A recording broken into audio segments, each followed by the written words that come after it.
Thank you, Toastmaster Joan. This is Daniel Goodrich, and welcome to this elective course on hybrid meetings where we will help you make the best of both worlds. This is what we all look like. Here's myself, here's Fred, and here's Scott. Here's what we plan to go over. Toastmaster International resources, advantages and challenges of going hybrid. And then you're going to get the perspective of not one, not two, but 3 different clubs. Consider some tips and tricks document for your club's operations. That'll be one of the items. And then we will end with question and answer. Here's how we like to do the Q&A. We plan to leave 10 minutes at the end of the meeting.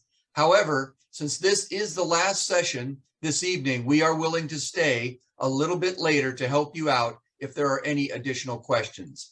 Also, a copy of these presentations will be made available right afterwards, so you do not have to take notes. Many of you already know how to smoothly run a hybrid meeting in your work life. We want to give you information that is useful to both a beginner as well as a seasoned Zoom veteran. We will be comprehensive in this presentation, so some of these items you will likely already know about from doing online meetings. The slides have information in full sentences. I know that's not normally how PowerPoint is, but I've included them that way so that you get the complete picture of what we are trying to convey. So fasten your seatbelt. It's going to be a fast ride. Here we go. So that we're perfectly clear, here's what we mean by hybrid meetings. Hybrid, the word itself, is a thing made by combining 2 different elements or a mixture. Toastmasters International refers to a hybrid club meeting is one that combines both in-person as well as online attendance. Here are the 3 things we would really like you to take away from this presentation. I will repeat them again at the end of this meeting. First of all, try things out. Test it out, see what works for you. And secondly, don't stop there. Experiment and find out what works for your club. Our club has been doing hybrid for 8 months. We've tried 3 different things. And just this week, we've changed a little bit more. So always be flexible. Thirdly, please be warned, it takes extra work, both prior to and during the Toastmaster meeting to make hybrid meetings run smoothly and function smoothly. Where should you start to find out about hybrid clubs? Well, here's the best place to start, Toastmasters International. They have a web page on this topic. I recommend that you start at that point. Here is the link. Joan, if you wouldn't mind putting that in the chat at some point during the presentation, or you will have it at the end when we provide copies of our presentations. So this is a snapshot of what the international page looks like, but I'm going to summarize what it says. You can read it on your own time. First of all, they want you to ask the question, why go hybrid? Consider your club's culture. Are they more social, in which case you might want to be in person only? Or is it a professional club, or are members in a wide geographic area? These are things that you want to consider in trying to decide whether to go hybrid. Secondly, again, the warning is it's high effort. It is a lot of work, especially for the sergeant at arms, or if you have a Zoom member, a Zoom master. And the equipment can be expensive depending on where you get it. Thirdly, you do have to ask your club, does your club, do the members want this? The membership ultimately decides, and it does require a vote at your club business meeting to move to a hybrid environment. First, I'm going to go over a list of advantages based upon our joint experiences. Let's walk through each of them. I'm going to pause just for a few seconds so you can read these.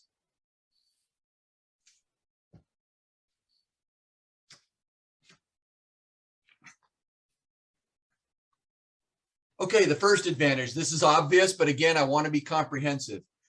If you allow members online to join your club, they can be from anywhere on the planet, connecting across continents and cultures. That is a really cool thing.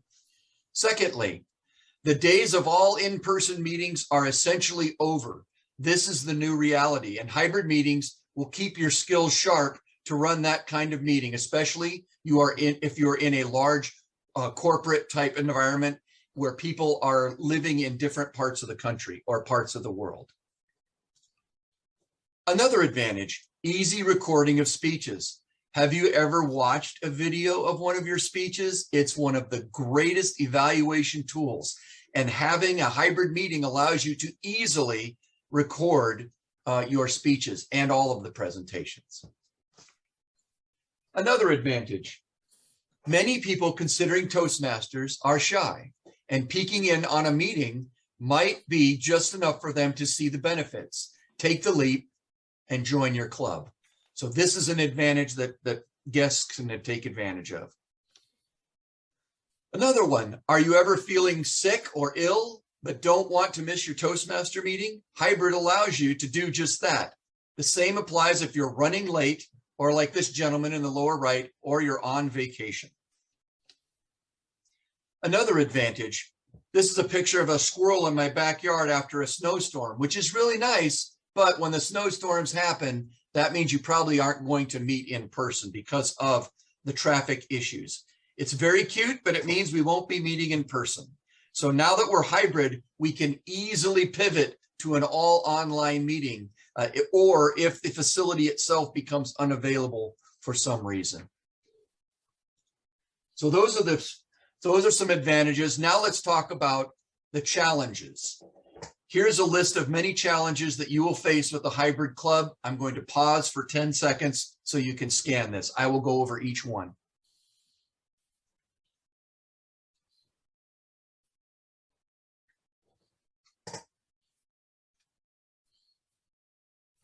Okay, the first general set of challenges have to do with technical issues. Obviously, you need a business account. That's going to cost money. You have to decide on a universal platform. For example, I cannot use my work computer in order to attend my club meetings because they use Zoom, and my company forbade Zoom use for a long time because of security issues.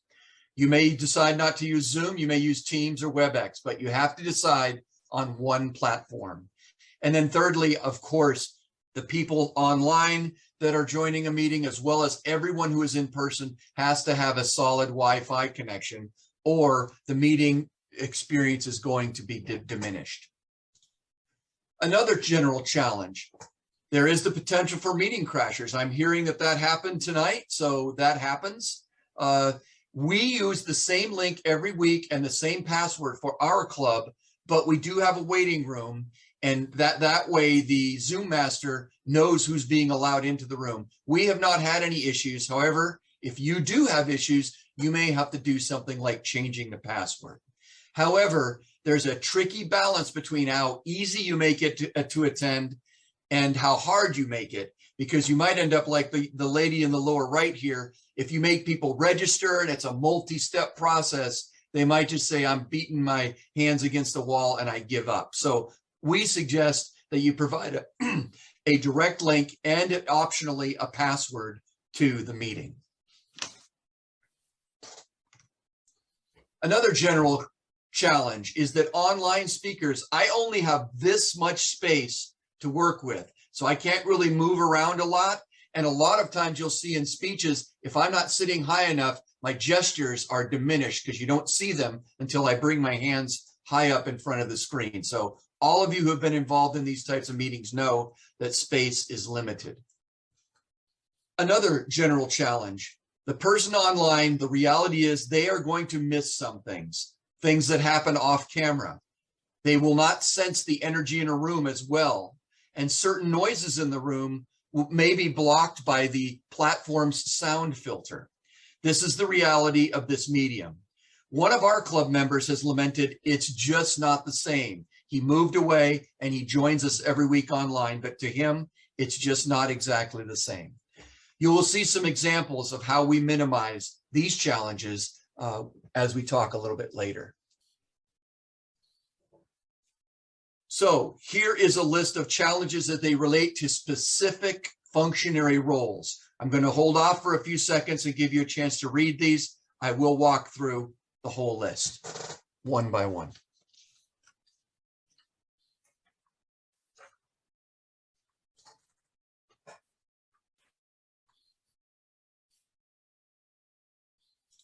One of the specific roles has to do with the timer. In general, those people online can't see the timer if he or she is in the room and the room camera is on the speaker. So what our club does is, if we have an online speaker, we provide an online timer. And in general, we will recruit a second timer to do that. Now, there's another issue that the timer, Toastmasters does provide this color indicator here. So it says green as well as green so that everyone can make sure they see it.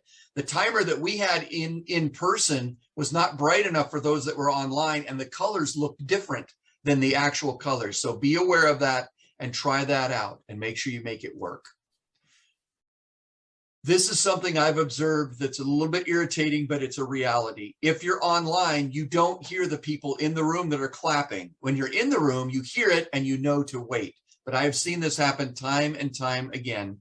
A person online starts talking, not realizing that we can't yet hear him because we are doing what Toastmasters do. We are clapping.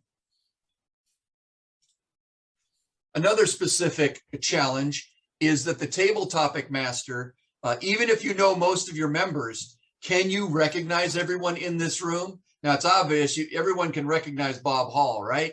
But what about the people that are sitting in the back of the room? You are going to have someone provide a list before the meeting starts so that the table topic master can figure out who to call on with questions. And the same thing applies if the table topic master is in the room and can't clearly see all of the online speakers.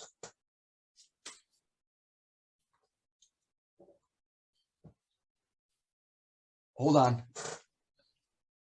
Okay, another specific challenge has to do with voting. You can see Steve is here sitting, and he would take the votes because we use the voting feature in Zoom.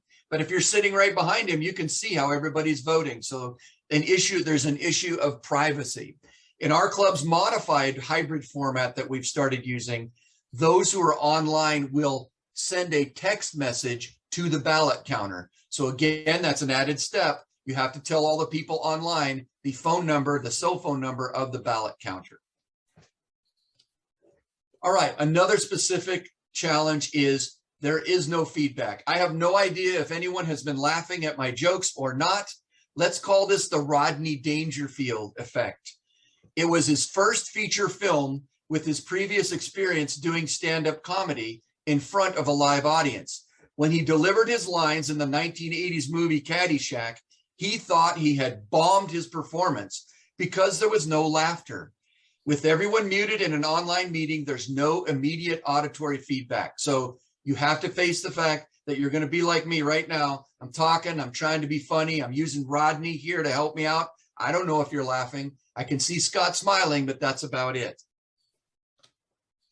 Another specific challenge that we've had, our club uses an audible noise to let people know when they've said ums and ahs, but we have never figured out a noise that worked. We've tried marbles, a beeping sound, saying a beep, and the result is either the sound is filtered out or it's too disruptive. So we've had a hard time finding an exact happy medium with that. And if you have an idea that works for your club, please, during the Q&A, let us know. All right, I conclude the challenges with a couple of things specific to speech contests that we found out. First of all, if you have an evaluation contest, and for example, your online contestant is the third evaluator, you have to figure out a way to kick him or her out of the meeting because they're not allowed to hear the first two evaluations. So we require, that may require a breakout meeting, or you have to completely kick them out and let them sign back in. Or you have, so having a person and in person and online is a challenge with evaluation contests.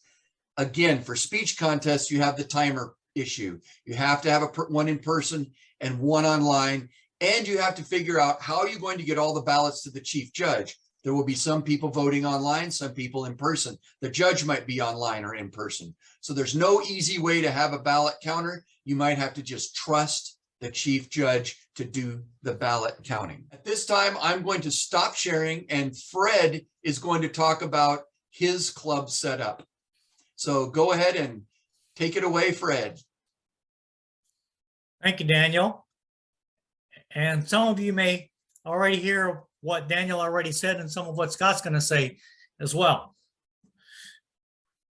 So how to set up a hybrid meeting, what you're going to need. First, you're going to need a primary computer to hook up to a projector or a big screen TV. You're going to need a stable internet connection, a virtual meeting account, as you heard Daniel say earlier. And the attendees, those who are not the host or co-host, they only need the Zoom link or ID to join. They don't need to actually log in. So that's one nice part about that. A big screen, whether it's a monitor or projector screen, a mobile device such as a phone or tablet or even a laptop to use for a second screen, a dedicated microphone and a speaker. I like to use a Bluetooth headset and other internet connected devices for cameras and monitoring. But the most important part of all to have a successful hybrid meeting is to have an audience, because without an audience, you really can't have a hybrid meeting. So I have several views in the rooms that we've used. We've moved 3 times, but we use a college. It's Embry-Riddle University. And the last room we used, we actually had several TVs that you're going to see. So as you're standing behind the lectern, these are the 2 views you're going to see in speaker view and in gallery view from the speaker looking into the tablet in front of them. And what you see here on the left is the Bluetooth speakerphone I was telling you about. That's how we talk. And then the tablet that's in front of the lectern that everybody looks into. You heard me talk about we had 4 screens. So we have 2 behind the lectern. And then we have one on one side of the back room. And then we have a 4th one on the right side of the back room. And you're probably wondering, what do we need 4 TVs for? Well, they come in handy because you heard Daniel talk about timing earlier, and how this helps is there's no excuse if anyone's in the room or online, but particularly in the room, that they can't see the speaker and that they can't see the timer, especially if you pin the timer. So we have those 4 screens plus the tablet in front of the lectern. So it comes in handy, especially if you're trying to look around the room in a virtual environment. That's where those come in. That's where those come in handy right there. Also, over here, it might be hard to see, but with the red circle around it, that's where we place a tablet so that people can see the room view, where they can see a lot of people such as Jan here on the left and other people that are in the room. People can see the people in the actual room. And as you see here, this is the lectern. So this is where the speaker and evaluators and functionaries would be standing facing the audience over here. And that was, like I said, that was the phone or tablet that we use. In this same room at one time, I had the bright idea to set up a secondary tablet, stand, and microphone so people don't have to take a lot of steps. So if they were sitting in the back of the room and they had some type of speaking role, they wouldn't have to walk all the way up to the lectern. They could just stay in the back of the room. So as you see in our president's hand, Christine, she's holding an XLR microphone looking into the tablet, but that XLR microphone is hooked into this mini PA system that I have here that I purchased. And basically the microphone plugs right in there. That's an XLR connection. So that's one thing that came in handy that they all liked. And we set it up because there was no feedback, because we isolated it from a computer and hooked it up to a PA system. So there was no feedback when we did that. This is our new room, and we only have 1 monitor. So as you can see, this is where our Toastmaster or our speaker is here with our setup, but we only have 1 monitor. So it's kind of a challenge to see all around the room. We just make it a habit to look into the tablet when we're speaking, or looking at the audience when we're at the lectern speaking. This is our in-room timer. You heard Daniel earlier say about the timing lights. We've experimented with that too. And the lights, as Daniel said, they're kind of distorted. So like green doesn't look green, yellow doesn't look yellow, red doesn't look red. We like to use the timing cards and actually have the colors written on them. So where you see my name in speaker view, that's where we actually hold the cards in front of the camera on that iPhone, to where when people talk, they'll see the time. They'll also see it on Zoom. They'll also see it in the room. So if the speaker is in the room, they can also see that as well, as long as they're either looking at the timer in the room or on one of the screens. Also, we just implemented a Zoom Master.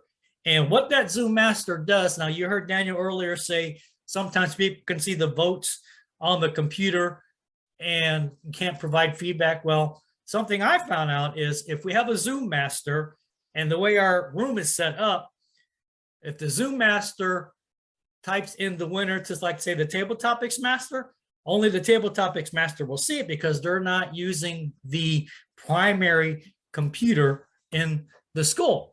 So their job is to basically monitor the chat room, control the screen between speaker view and gallery view, and pin the timer. And they're going to submit online feedback for the speaker. So if a speaker is online, they just type in the chat. So long as the speaker in the room looks at the screen, they're going to see the feedback. And also the online speaker can see feedback as well. And let me move this just in case you can't see it here.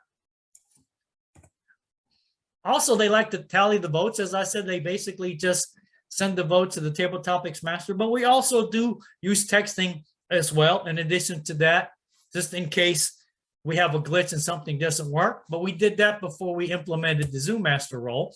And on occasion, the Zoom Master can also act as the timer using those virtual timing lights that you heard Daniel talking about. So that has happened before. If you need someone to double as the timer, the Zoom Master can do it using those virtual colors.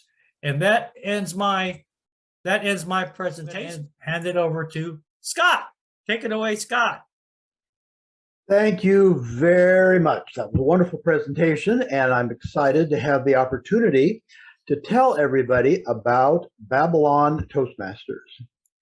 Babylon Toastmasters decided a year ago that we were going to be a blended club. Oh, you know, I bet every one of you out there has said this. I'm not a technical person. I don't know what's going on. I want it to be the old way again. I think it's going to be too expensive. You can add whatever ones you want. I said them all a year ago. I was the president of the club, and, you know, I said I'm not going to be able to do this. Every single day, every single meeting, I am delighted that we are a blended club now. Just this last week, I got a chance to talk to one of our members who lives in Southern California. One of our members lives in Portland part of the time and in Mexico City the rest of the time. And she also has family in Germany. We've had visitors from Ethiopia. We've had visitors from Rio de Janeiro. We have visitors from Australia. It is a growing experience that will make you a better person if you do this, I promise. And it really helps if you're trying to build your club, because we have several members who only joined our club because we're a hybrid club. Well, let me take a look at, help you take a look at how we have set things up. We have a very nice space. We have a nice room that has good Wi-Fi. And here's what you'll see if you are an audience member. So if you're an audience member and sit down at Babylon Toastmasters, this is what you're going to see. On right here,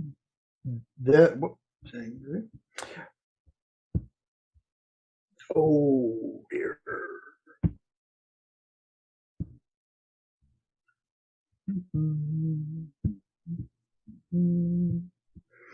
Right here is a monitor. Hey, Scott, we're not seeing your actual presentation. We're just seeing the first slide.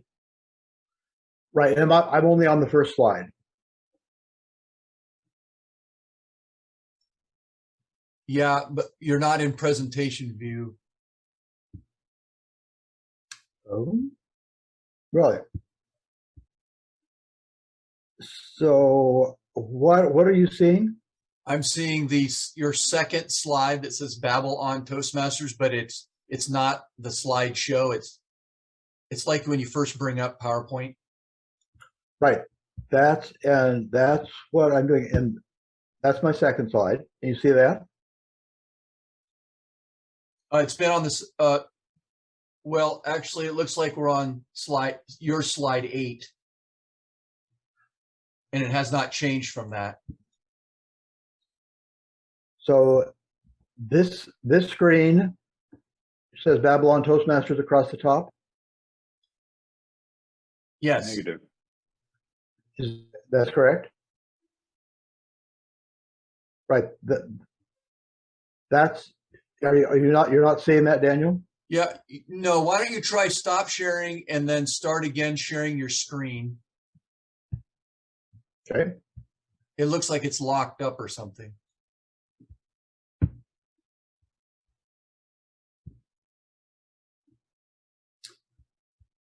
So what you should be seeing right now is a slide that says Babylon Toastmasters across the top. That looks right now. If someone can continue to use the chat and say, okay, it looks like it's working now. Go ahead. Okay. Now let me backtrack a little bit here. All right. So on this slide, what you're seeing is what the audience would see. If you sit down at one of our meetings, this is what you'll see. Now, what I'd like to show you is the things that we have chosen over time and have developed. Right here is a monitor so that the speaker can see the folks at home. He or she is seeing exactly what you'll see here, and on this screen shows the audience everybody at home. So the speaker standing will be able to see everybody at home. The people in the audience will be able to see everybody at home. Right here, there's a very small camera right there that the speaker is speaking into. So he or she is speaking directly into this camera in addition to audience members, which are standing or sitting right exactly where you're seeing right now. Let's look over on this table over here. This is the laptop that's running the whole show right there. And right here we have a projector that is projecting the folks at home up onto the screen. So that's what we're seeing now from the audience perspective. Let me jump ahead now to the next slide. This is just turning around now and looking the other direction. This is what the speaker is going to see. As I indicated, they right here, he or she can see exactly what's going on with the folks at home, in addition to seeing the regular audience members over here. And here's this very small little camera so that we can see the speaker. The laptop is sitting over here, you see, and the projector right there. So everybody, our goal with this was that everybody at home could see and hear basically the same things that the folks in the room were able to see and hear.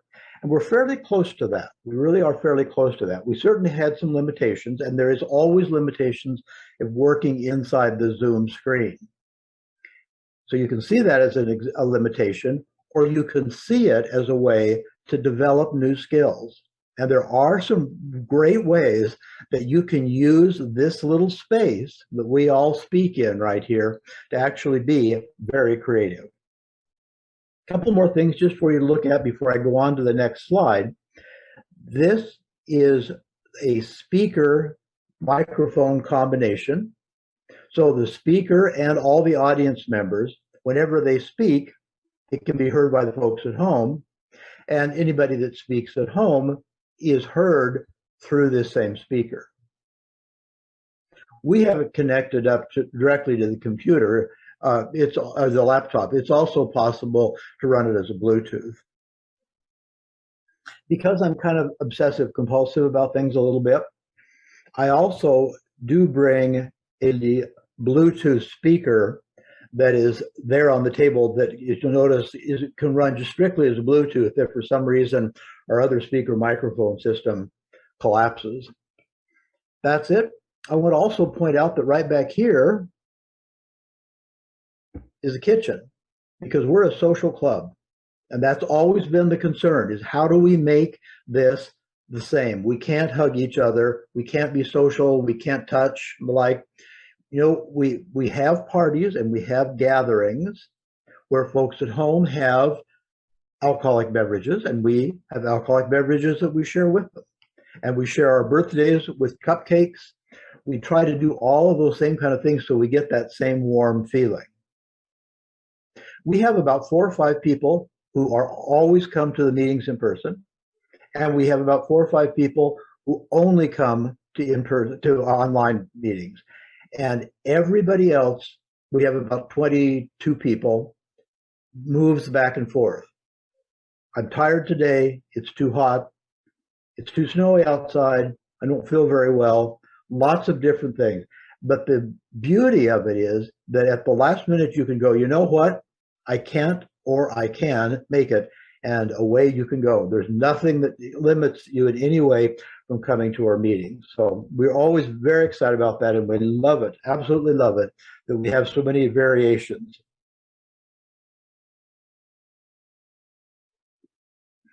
Let me go to my next slide here. This is just another little take on what the speaker sees. So in case it's not clear to you in 3 dimensions, the speaker is looking at the audience. He or she is looking right at this screen, so he sees exactly what the people at home look like. Are they smiling? Are they not smiling? Camera's right there. And then again, we have our laptop set up over here, projector set up right there, and my little Bluetooth. And we also have coffee, right? Sometimes that's more important than anything else. We always have coffee. All right, those are the things. Let's take now a careful look at some of the guts of this that are really important. So we run this all from this laptop right here. We got this laptop secondhand from Free Geek, which is an organization in Portland that takes laptops or computers and sort of reconditions them and then resells them again for much less. This cost us about $200, and it does absolutely everything that we need. But going there has also got a really big advantage, if you've ever been to Free Geek, is that it's all run by sort of nerdy millennials.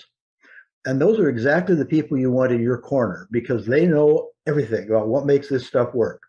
They also do turn their nose up at old gray-haired guys like me, but I just take advantage of that.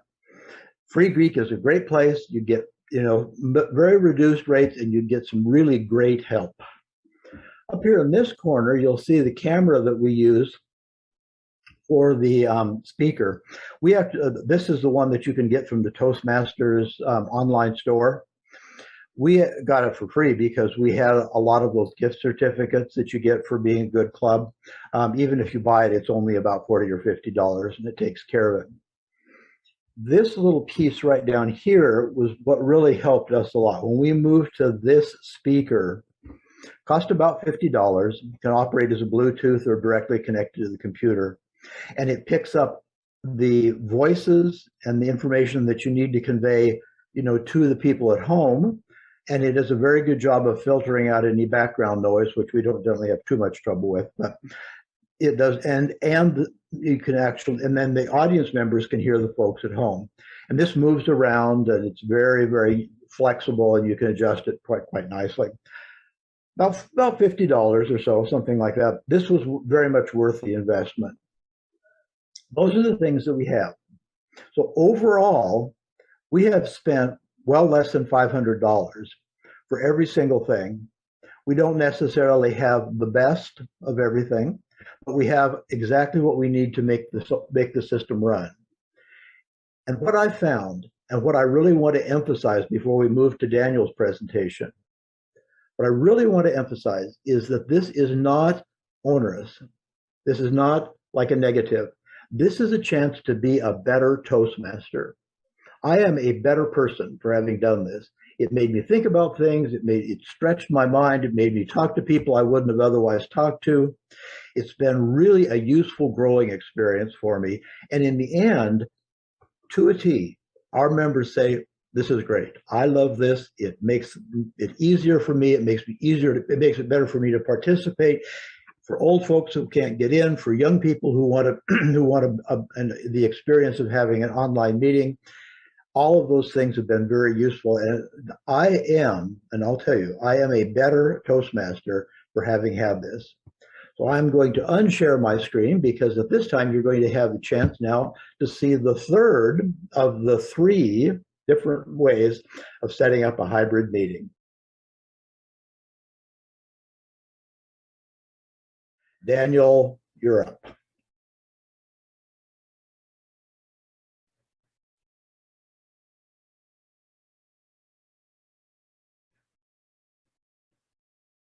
Everyone can see the my display. Okay. Thank you, Scott. All right. So this is a professionally speaking Toastmasters in Vancouver. And when standing at the lectern, you can see here's the lectern right here. This is what you see. The camera that the audience will see for the speaker is here.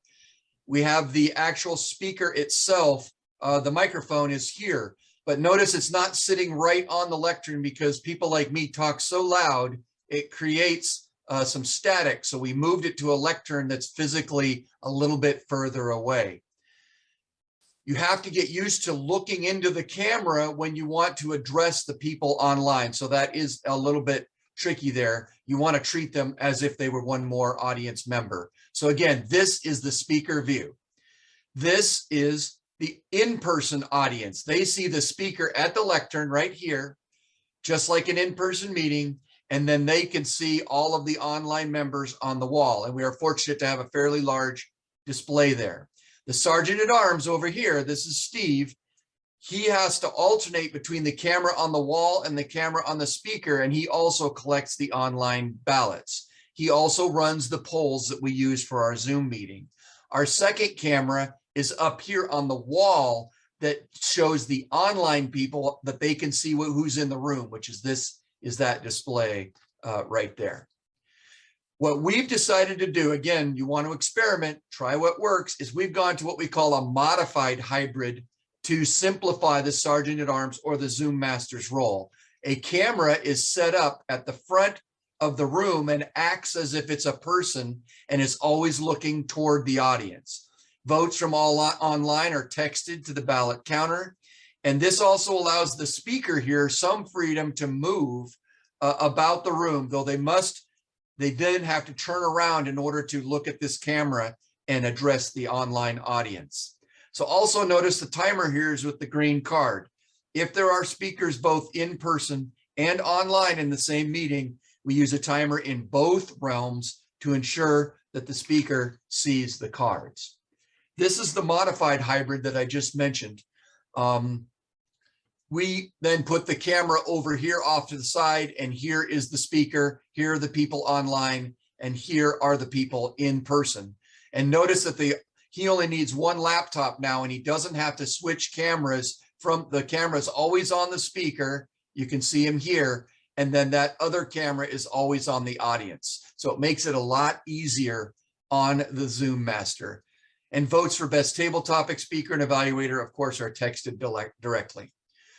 I want to finish up with some tips and tricks. We'll walk through all of these. I'll just stop for a second and have you go ahead and read those.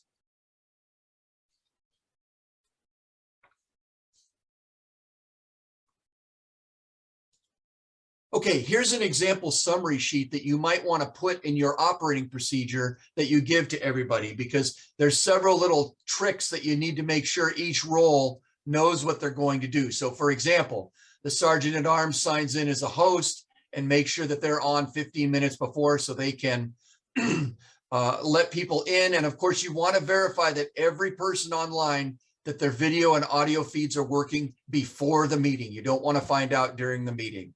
And then of course, if you're a speaker and you want to display your screen for any reason, you need to test that ahead of time. We do this little trick too for the online people. They use codes. So if I was the odd counter that day, I would say Daniel space AH. That way everybody in the room knows and online knows who is the odd counter, who is the second evaluator here, you can see. We also have the grammarian add the word of the day to the end of their name, and then they put the word and the definition in the chat box. And one other final thing is if you do decide to bring your own device to the meeting, you want to make sure you mute it to avoid feedback issues. Here's another tip and trick. Learn how to do these person-in-person presentations. So if I was showing slides of triple falls here, I also can put myself in the screen, and that's something that you can do with Zoom.